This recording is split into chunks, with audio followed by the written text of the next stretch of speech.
Donc après notre petit vin blanc tout à l'heure en apéro, on a un vieux vin ce soir. C'est la première fois qu'on fait ça sur Découverte du vin. Un vin qui a plusieurs années de bouteille. Et donc on parle de 1988 et c'est un Chambol Musigny de la maison Momessin.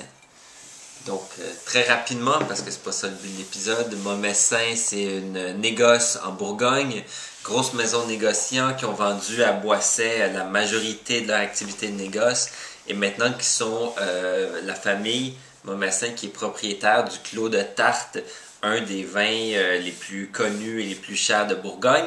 Mais bon, maintenant, autrement dit, le label Momessin est propriété de Boisset. Dans le temps, c'était à la famille Momessin. 1988, donc pas une année extraordinaire en Bourgogne, mais on a un vin qui a quand même 23 ans, donc c'est pas négligeable. Comme vous voyez, je ne l'ai pas carafé, donc les vieux Bourgognes et les vieux vins en général, on peut les décanter.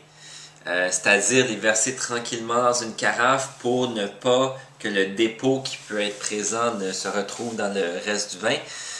Mais on ne veut pas nécessairement les carafer, surtout un vieux Bourgogne qui est réputé être fragile. Donc, même si on veut lui donner un petit peu d'air, on ne veut pas trop le carafer. Si on est trop violent, on peut complètement détruire le vin.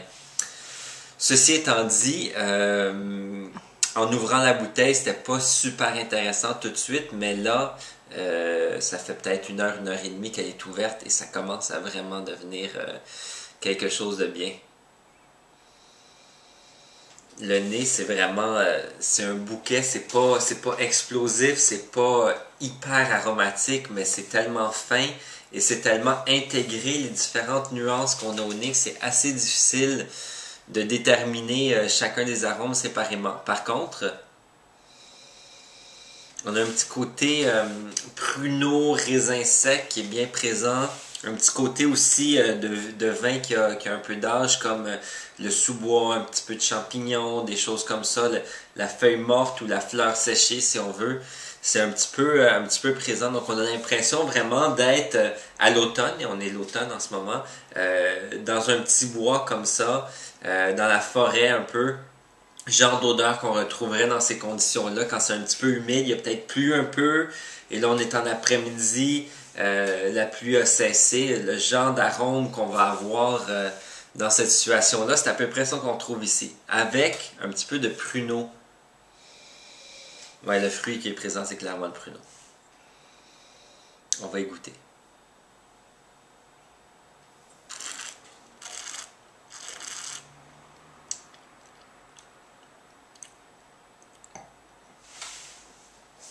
Donc on a un Bourgogne, on a toujours une belle acidité qui est là, les tanins sont complètement effacés. On a vraiment là, du jus de raisin complètement doux en bouche, avec une très belle longueur. Les goûts qu'on retrouve, c'est un peu similaire à ce qu'on avait au nez.